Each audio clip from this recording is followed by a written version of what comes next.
Chaparritos, buenos días, buenas tardes, buenas noches, según sea el caso. Este, pues que se complican las cosas con estas ondas de la contingencia. Espero sinceramente que estén súper bien. Estoy grabando aquí desde mi casa. Ya estoy siendo youtuber súper famoso. Perdón si los videos son largos, pero pues hoy vamos a ver, bueno, el día de hoy, o en esta sesión, o en este video, vamos a ver dos patologías que me interesa ver mucho de ellas. Una de ellas es el EPOC y el otro, que es de las que más me interesan y va relacionado con la cuestión del cálculo, se los voy a mostrar la cuestión de algún cálculo que se ocupa para la cuestión de fibrosis quística. Este cálculo me es importante o se los quiero enseñar o que los conozcan porque pues depende mucho de un tratamiento nutricional muy electivo, ahorita que lo vemos más adelante. Entonces, cuando vemos fibrosis quística de forma específica, el cálculo del caso clínico, sí voy a requerir que traigan o que tengan a la mano una calculadora. Es un ejercicio sencillo, pero pues sí tiene que ver con la cuestión de afecciones que se afectan además del pulmón. No es nada complicado, pero pues a lo mejor no sé si lo vean después. Lo que sí me consta es que los chicos que ahorita están conmigo en apoyo o en otras materias, pues no lo han visto. Entonces, cuando yo les hablo de eso, pues les parece que les hablo un poquito en chino. ¿Vale? Es una enfermedad tampoco, poco frecuente, pero sí la llega a ver. Pero bueno, comencemos con respecto al EPOC.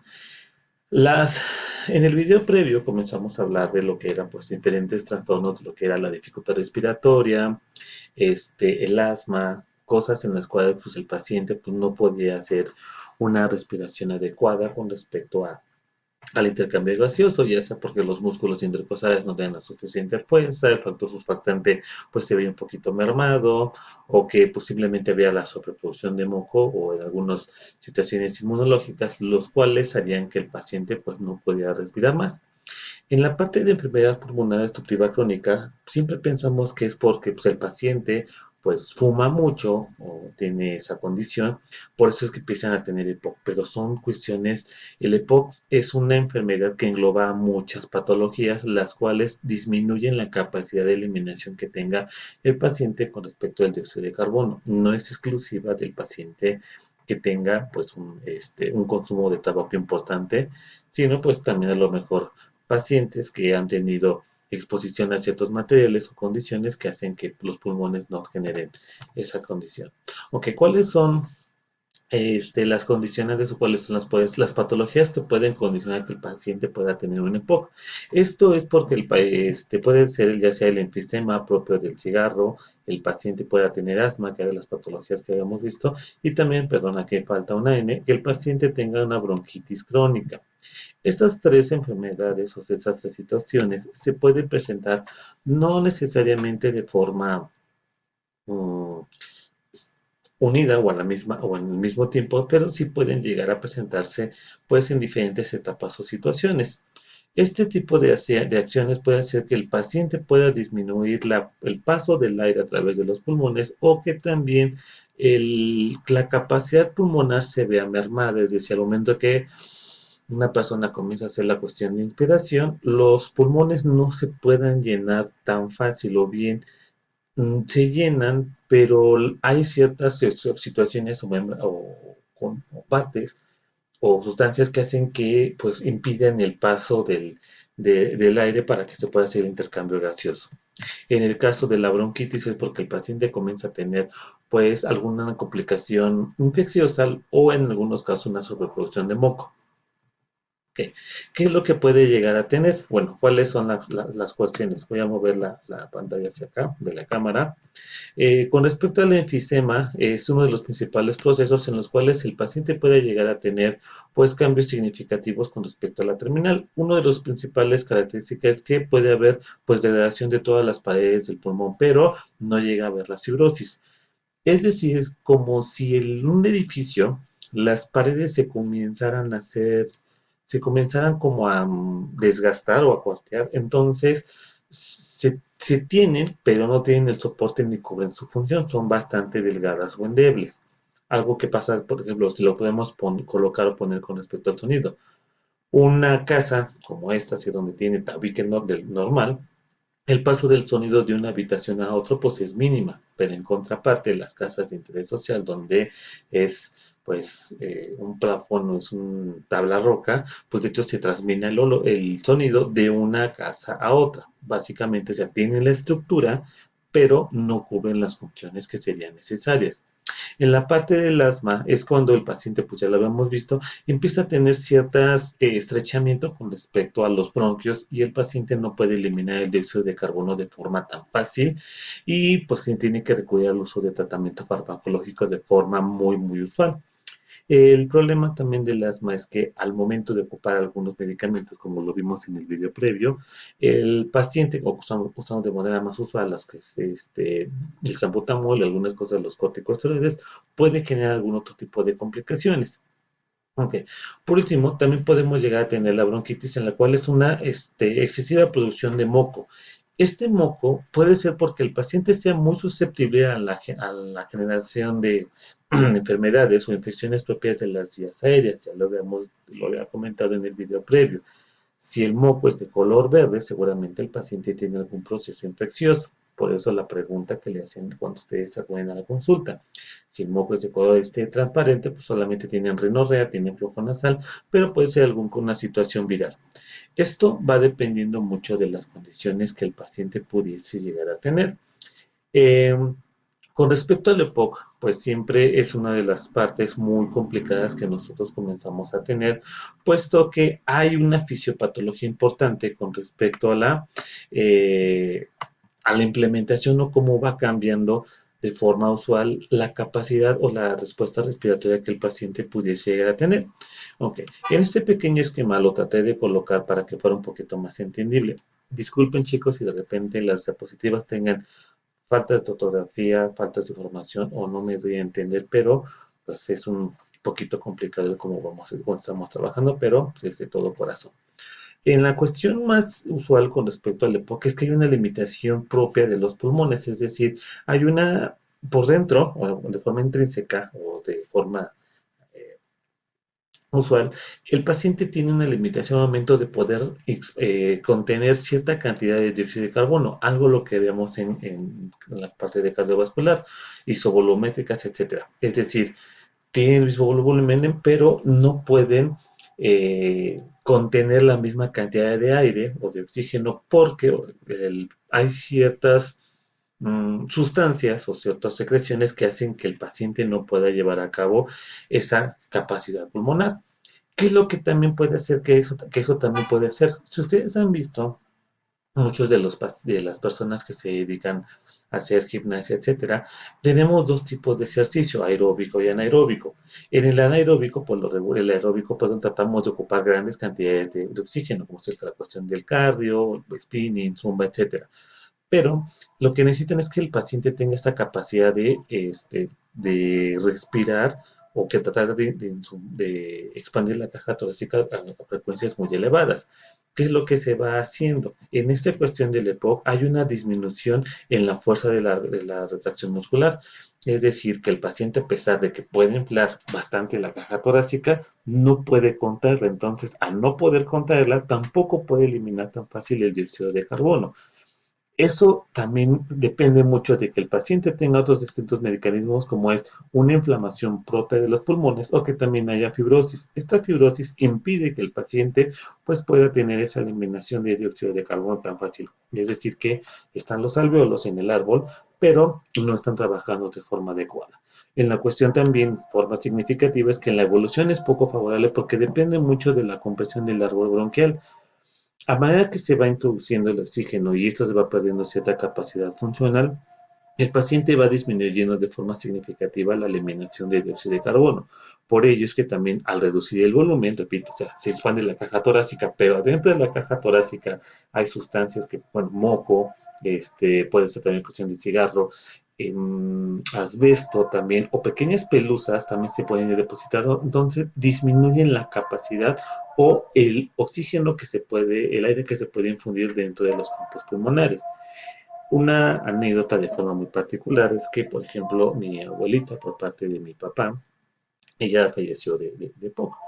Ella jamás fumó, pero lo que ocurrió fue que ella estuvo acostumbrado desde la infancia, como desde los años de 1930, básicamente, para acá, pues ella estaba acostumbrado a cocinar con leña, leña de pirul que sacaba bastante humo, etcétera. El punto es que ella, por todo el humo que inhaló, pues generó EPOC, lo cual hizo que todos sus pulmones comenzaran a tener fibrosis, bueno, tuvieran disminución en el flujo del aire dentro de las vías pulmonares. Esto dado por la fibrosis propia a las situaciones en las que estaba expuesto y fue reduciendo el volumen. Desafortunadamente, por la complicación que ella tenía, tuvo que recurrir al uso de una ventilación mecánica. Voy a dejar también en estas sesiones un video de un aparato que se llama PowerLab, en el cual pues se ocupa mucho para tratar de ver la capacidad de respiración o la capacidad que tiene el paciente para expandir la caja torácica. Básicamente, entonces, mi abuelita falleció por complicaciones propias de una acidosis respiratoria por un EPOC secundario a humo, pero pues nunca fue por humo dado por el tabaco, simplemente por la forma en que ella estaba cocinando. ¿Ok? Entonces, ¿cuáles son las cuestiones que se van ocupando? Voy a subir aquí la, la, la pantallita. ¿Cuáles son las pruebas que se ocupan para ver qué tan severo es el EPOC que tiene el paciente? Nosotros tenemos tres que son volúmenes pulmonares, la capacidad de fusión y un test de marcha. En los volúmenes pulmonares es una de las formas más fáciles, puesto que el paciente comenzamos a ver qué tanto expande la caja torácica y al final cuánto es lo que alcanzó a inhalar y al final cuánto es lo que pudo eliminar. Es decir, se puede tener mecanismos controlados en el cual el paciente pues se regula o se trae cuánto es el oxígeno que está, el aire que está infundiendo y al final cuánto es lo que está realmente expeliendo. Eso es algo como el volumen residual. La capacidad de difusión es un poquito más caro, pero pues en este caso pues ya es para pacientes que tengan algún problema con problemas de intercambio gaseoso. Esa cuestión del intercambio gaseoso depende mucho de, pues, la edad del paciente, el grado de actividad física, si tiene alguna comorbilidad adicional, si tiene algún otro tipo de patologías, neoplasias, etcétera.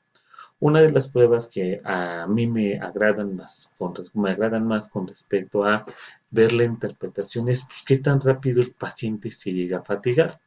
Esto depende mucho porque, pues, además de llevar una historia clínica, hay pacientes que fuman, pero hacen actividad física. Entonces, pues hasta cierto punto hay mecanismos compensatorios que tratan de limitar esa absorción. O dos, pacientes que no fuman, pero no hacen actividad física, entonces no tienen esa capacidad de respuesta o esa capacidad o esa situación de resistencia. ¿A alguno de ustedes les gusta la cuestión del deporte? Lo vamos a poner en este contexto. Deportistas que son buenos para fuerza, fisicoculturistas o halterofílicos, que se dedican a cargar pesas o cargas, no sirven para resistencia. Es decir, si los pones a correr, no tienen esa capacidad para eliminar dióxido de carbono. Pero velocistas y gimnastas tienen esa capacidad de correr, trotar, etcétera, pero no tienen capacidad de fuerza. ¿Cuál es este caso? La cuestión de la maravilla de los dos mundos. En cuestión muy particular que he visto que hay gente que sí puede tener esta condición, son personas que los diableros de la central de abastos. Ustedes lo ven, capacidad de cargas impresionantes, corren, van, vienen, pero porque se han ido adaptando con respecto a las condiciones de trabajo. ¿En qué consiste este test de marcha? En el test de marcha, el paciente comienza a tener una duración, bueno, se maneja más bien el tiempo en el que el paciente comienza a recorrer, la distancia que el paciente recorre ya sean 3, 6 o 12 minutos. Esto, pues, lo ideal sería que fuera como en un espacio prolongado, en un consultorio donde se tengan esta parte. El prueba que se hace por lo regular es a 6 minutos, pero si el paciente recorre menos de 300 metros, la incapacidad respiratoria es importante. Si recorre de 300 a 500 es moderada, si recorre más de 500 metros es ligera. E insisto, aquí lo ideal es que fuera solamente en un solo trayecto y que el paciente no pudiese dar como cierta vuelta. ¿Sale? Ok, por favor, bueno, voy a hacer una pausa tantito, vamos en el video. Quiero que vayan por su calculadora porque vamos a platicar lo que es fibrosis quística. Ok, chicos, bueno, ya que fueron por su calculadora, vamos a hablar de fibrosis quística. La fibrosis quística afecta a una gran cantidad de la población de forma específica, más a es detectado desde la cuestión neonatal. Antes de que pasara la contingencia, creo que ya les había platicado de ello. La fibrosis quística, una de las principales trastornos o patologías, es que pues, afecta a gran cantidad de las glándulas exógenas, haciendo que haya una sobreproducción de moco, pero esa sobreproducción de moco no solamente afecta pues, la capacidad respiratoria, es parecido al EPOC, porque tiene esa sobreproducción de moco, pero pues es de índole congénito. Este no es totalmente irreversible, es netamente genético. La, el problema es que afecta mucho a tanto a afecta mucho a la población infantil. En la población infantil lo que puede llegar a ver es que por una parte es que los pulmones no pueden eliminar todo ese dióxido de carbono, haciendo que el paciente caiga en acidosis respiratoria.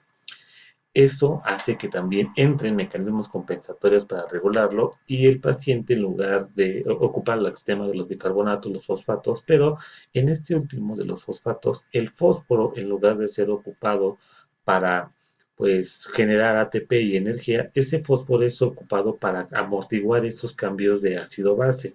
Es decir, el paciente está acidótico y ese fósforo pues, lo trata de compensar. Pero no es la única afección que comienza a dar.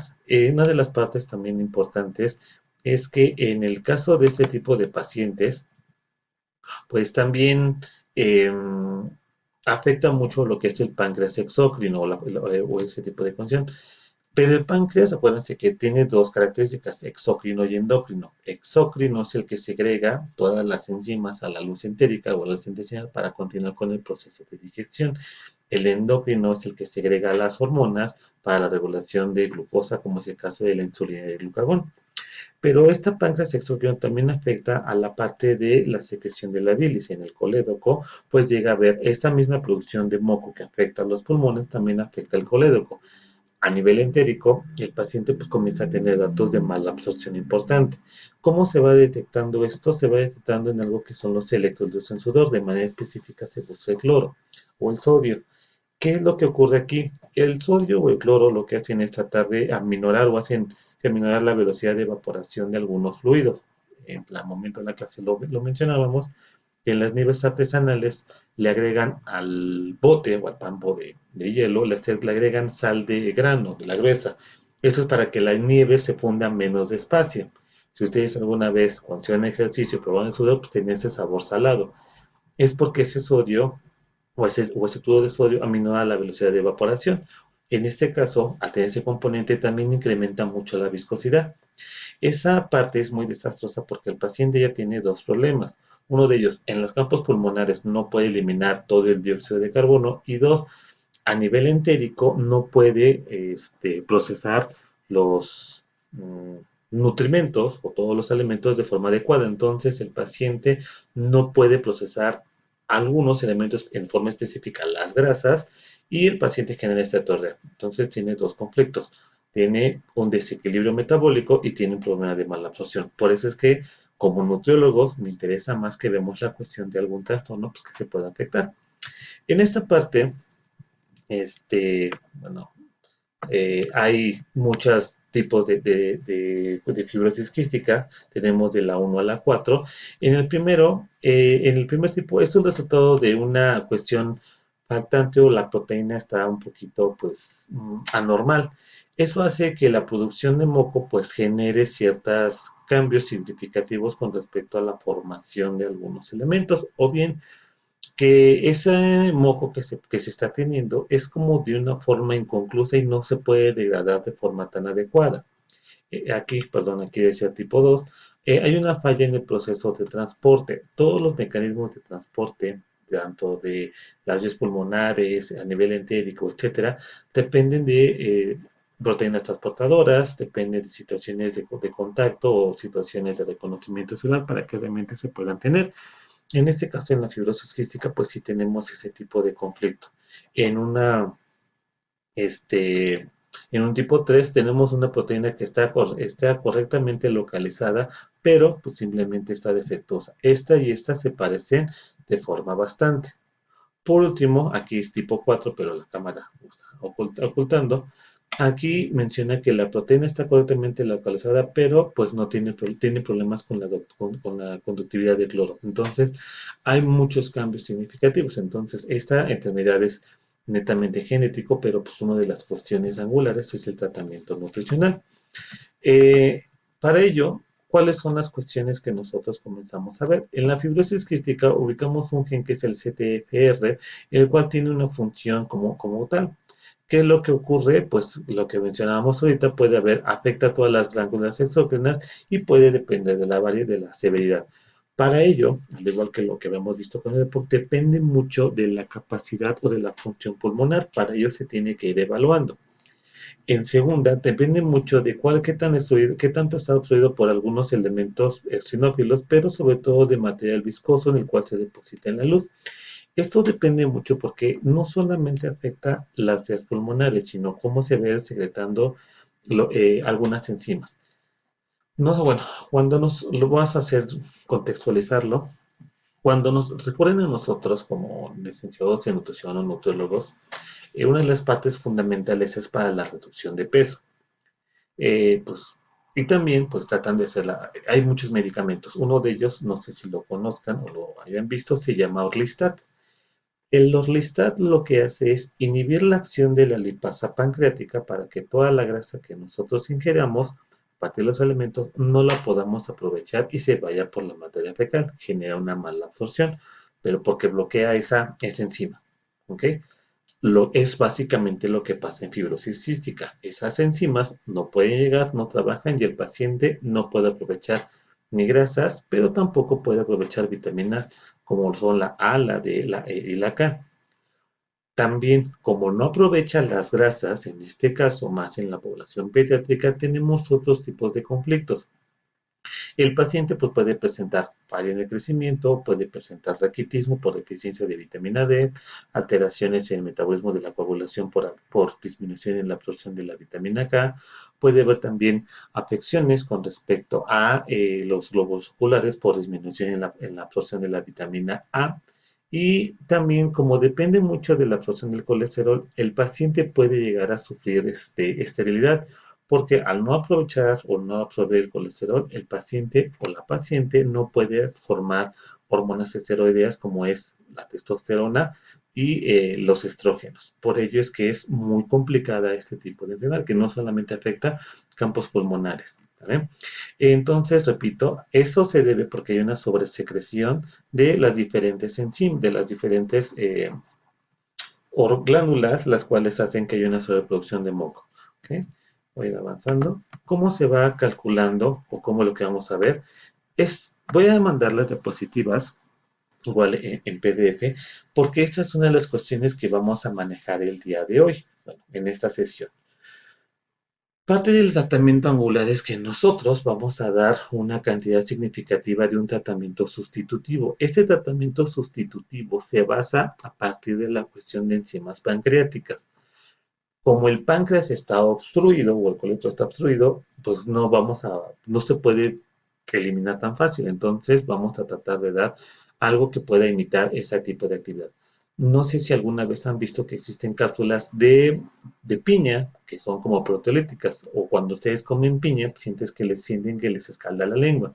Eso es porque contienen bromelina que hace que pues puedan funcionar para la degradación de algunas proteínas, por eso tienen esa sensación. Aquí, ¿qué pasa? Nosotros tenemos que calcular unidades de enzimas pancreáticas. Hay cápsulas se llaman cápsulas de Creón. Hay cápsulas de 5,000, 10,000, 15,000, 20,000 y hasta 25,000. Esas cápsulas lo que tratan de imitar es esta actividad del páncreas. Ahora, ¿cómo las calculamos? Nosotros calculamos de 900 a 4,000 unidades por gramo de grasa. Ahorita les voy a enseñar cómo. Ahora, esa grasa la tenemos que ir dividiendo o la tenemos que ir distribuyendo en tres principales tiempos de comida. Desayuno, comida, cena. Las colaciones las dejamos aparte. Y por último, nos calculamos cuántas sean las unidades de grasa por kilogramo de. Aquí coloqué esta ecuación específica para determinar el requerimiento calórico basal de este tipo de personas, ¿vale? A ello hay que agregarle factores de actividad física, si el paciente está encamado, sedentario o es activo, ¿vale? Y por último, habrá que ver la capacidad pulmonar que el paciente pueda llegar a tener.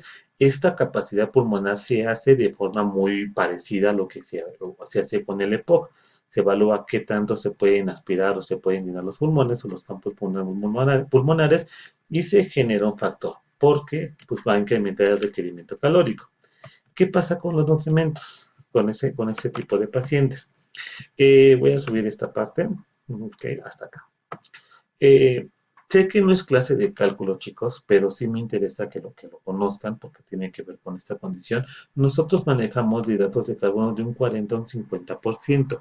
Es una dieta de baja cantidad de carbohidratos. Si damos menos del 50 al 40%, el plan de alimentación se tiende a ser cetogénico y no es la intención. Damos una cantidad de 30 en 40%, siendo lo preferible 35. Esto es porque tenemos que ir viendo la situación de que el paciente no está aprovechando las grasas. Si nosotros damos aquí un 35%, aquí daremos como otro 35%, perdón, bueno, un 45%, perdón. Y al final lo vamos a cubrir con las proteínas siempre y cuando el paciente no tenga lesión renal. ¿Ok? Bueno, vamos a este tipo de dietas de baja cantidad de carbohidratos es lo que manejamos por elección en todos los pacientes que tengan algún daño pulmonar. Bajamos la cantidad de carbohidratos y limitamos la cantidad de dióxido de carbono. Esa es la intención. Lo que pasa con los lípidos es que estos no producen una cantidad tan elevada de carbohidrato, de dióxido de carbono como lo producen este nutrimento. ¿Okay? Y las proteínas, debemos de preferir proteínas de alto valor biológico porque este tipo de condiciones o este tipo de pacientes, pues la intención es que puedan mejorar la respuesta respiratoria y puedan eliminar la mayor cantidad de dióxido de carbono que se está produciendo a pesar de la reducción. ¿Ok? Bueno, vamos a hacer un caso clínico, algo sencillo, no va a ser tan difícil. Va a ser un paciente masculino de 38 años que tiene fibrosis quística, actualmente tiene un peso de 56 kilos, ya presentado estatura persistente, por lo cual requiere ajuste de enzimas pancreáticas que contienen 10.000 unidades. Estas 10.000 unidades, chicos, es la presentación de la cápsula. Actualmente se considera una persona sedentaria, no hace gran actividad física y su función pulmonar es del 45%. Los lípidos deberán de cubrir el 35% del requerimiento de los tres demás nutrimentos y la cantidad de hidratos de carbono de donde el lípido será en tres tiempos de comida. Lo que decía, desayuno, comida y cena. Y la recomendación para ajustar las enzimas es que van a ser 10.000 unidades por cada gramo de grasa. ¿Ok? Vayan por favor por sus calculadoras. Vamos a hacer un pequeño cálculo. Yo voy a cambiar de aplicación para que sea más fácil e irme explicando. Ok, chicos, bueno, aquí ya tenemos, o ya tengo el caso clínico, lo copié tal cual de las diapositivas. Voy a ir marcando los datos que nos van a ser necesarios. Primero, vamos a ocupar con lo que hace referencia a la edad. Vamos a ocupar también el peso que tiene el paciente. Como se dan cuenta, es un peso pues, para 38 años y tenga 56 kilos, es un poco pequeño. Las cápsulas, las cuales son de 10.000 unidades. Ok, esto. También dice que se considera una persona sedentaria. Ok. Y la capacidad pulmonar está al 45%. Ahora nos dicen que los lípidos cubrirán el 35% del requerimiento calórico. ¿No? Y por último, la cantidad de lípidos que le estamos dando, las unidades que le vamos a dar son de 10.000 unidades, perdón, de 1.000 unidades por cada gramo de grasa. ¿Okay? Vamos a calcular primero el requerimiento. ¿No? Esto viene de la ecuación, pues les digo, tengan las diapositivas ya previamente pues impresas o tenganlas a la mano para que sepan de dónde sale. Si no, a ver, aquí lo voy a poner. Aquí está. El paciente tiene 34 años y esta es la ecuación que vamos a ocupar. ¿Vale? Ahora, bien, le voy a mover aquí la cámara tantito. sedentario 1.5 y la cuestión de función pulmonar está a 0.2. Entonces vamos a poner aquí, okay, para que no regresemos a la diapositiva, 1.5 y función pulmonar 0.2, para que no me regrese a la diapositiva. Vamos a calcular, por favor, el requerimiento calórico. Quiero que lo pongan de la siguiente forma. Paréntesis, 11.6 por el peso, que son 56 kilos, o sea, en el paréntesis, más 879. ¿Okay? Luego voy a hacer con ustedes.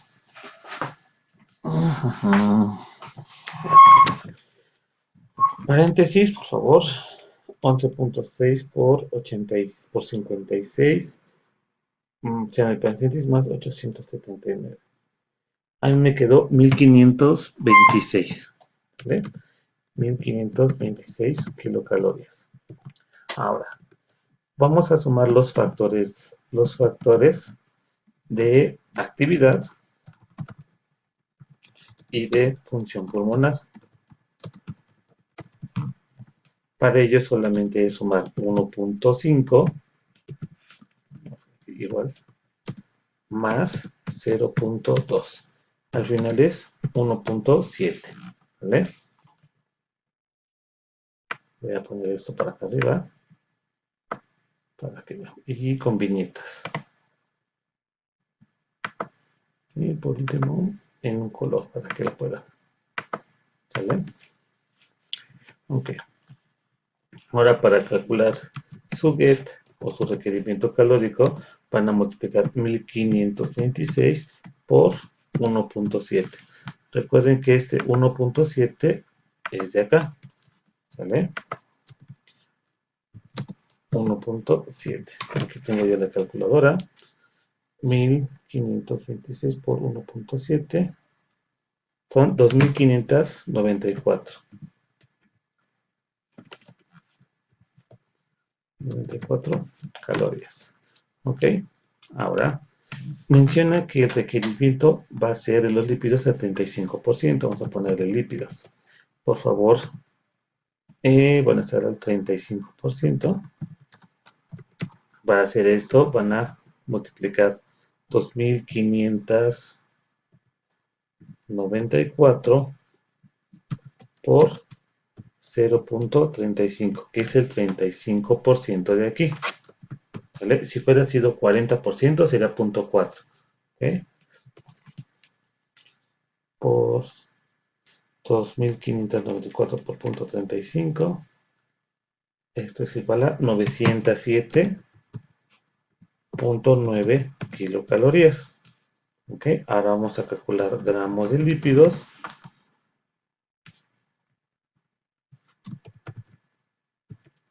Por favor, son 907.9 entre 9. ¿Vale?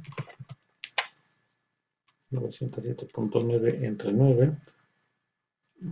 Sintaxis error.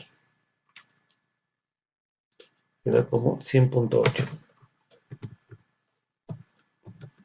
gramos de lípidos. ¿Okay? Esto lo vamos a dividir. Okay. Gramos de lípidos por tiempo de comida. ¿Okay? Okay. Por favor, van a dividir 100.8 entre 3, que son desayuno, que voy a poner comida y cena. ¿Vale? Entre 3. Es decir, cada tiempo va a llevar 33. 33.62 gramos de lípidos. Okay. Lo voy a ir colocando los valores que voy ocupando. Estos son los lípidos por tiempo de comida. ¿Sale? Vamos a poner en un color rosa chiclamino para que se vea más bonito. Y los gramos de lípidos total. ¿Vale? Okay. Ahora, ¿qué es lo que vamos a hacer? Esto, o sea, no lleva mayor conflicto. Lo que nos ajuste es lo que nos interesa es el ajuste de enzimas.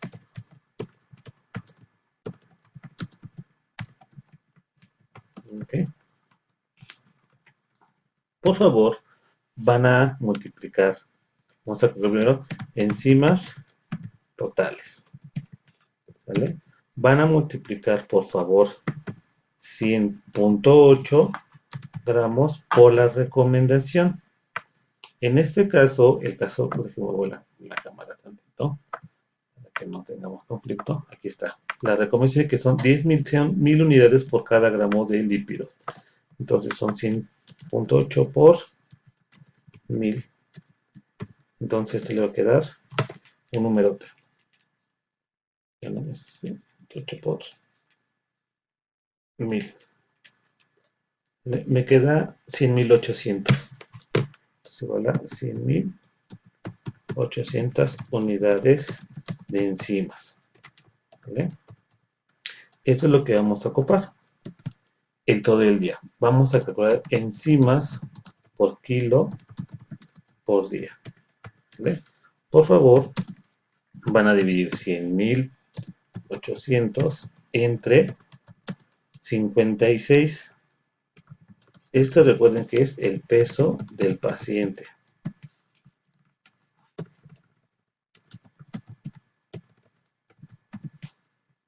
¿Vale? Para que nos dé las unidades por kilo por día. ¿Ok? Entre 56. Esto me queda que son 1.794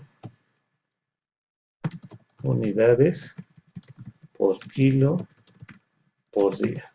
La recomendación es que no excedan más de las 10.000. ¿Vale?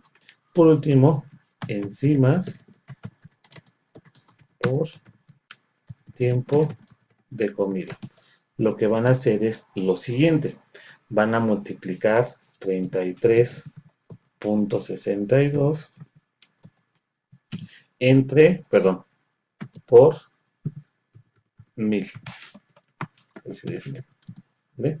Esto le va a quedar en 3.620. 33.620. ¿Sale? Unidades por tiempo de comida. Por último, nada más son las enzimas por kilo por tiempo de comida.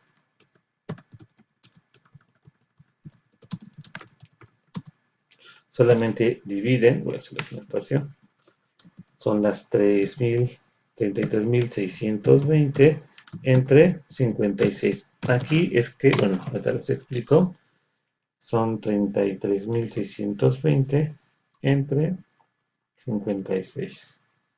Me quedan 600 unidades por kilo por tiempo de comida. ¿Vale? Esto lo voy a poner aquí en color amarillo para que lo puedan ubicar más fácil. Okay. Bueno, estos son los cálculos básicos porque además de dar, como el paciente tiene un trastorno en vías pulmonares, también es importante que en este tipo de pacientes se haga ajuste de enzimas pancreáticas. Repito, esto no es clase de cálculo dietético y es un poquito de cálculo avanzado. Todavía faltaría meterle muchísimo más porque hay que determinar también las cargas de glucosa y los tipos de proteína. ¿Qué tratamos de hacer con esto? Si nosotros no tendemos a las recomendaciones que son, en primera instancia, no más de 10.000 unidades por kilo por día, el paciente, si rebasa esa condición, puede generar fibrosis del colon. Eso es por un lado. También, si el paciente no calculamos bien las enzimas, el paciente puede seguir generando esteatoria persistente y sería desastroso. O tercero, el paciente come más enzimas que lo que su cuerpo necesita, o que la grasa que está ocupando es necesaria, pues el paciente pues, puede generar distensión e inflamación o hasta cierto punto pues, puede generar necrosis. ¿Okay? Este ejercicio también lo voy a anexar junto con las actividades para que lo vean y lo revisen y no tengan ningún conflicto. ¿Va que va? Voy a dejar actividad. La semana pasada no pude abrir el quiz. Para esta clase, para estas sesiones, va a haber hay videos precargados y voy a pedir un caso clínico como el que está aquí enunciado. Todo aquí está enunciado, tal cual hasta donde está la cuestión de enzimas pancreáticas. Aquí. ¿Sale? ¿Vale? No es difícil, solamente vayan viendo. Si me equivoco en algún cálculo, yo cuando calculo, yo no hago bueno, cuando enseño cálculo, yo no lo hago. Yo enseño procedimientos y ustedes lo hacen. Ahorita, si yo me equivoco en el cálculo, corríjalo, no hay ningún problema. ¿Para qué va? Pero bueno, eso sería todo por hoy, chicos. Por favor, si tienen alguna duda, está en el video, regresenlos. A veces no contesto la plataforma de Blackboard. Síganse portando bien, cuídense mucho y espero verlos pronto. ¿Vale? Que tengan bonita tarde, día o noche, según sea el caso.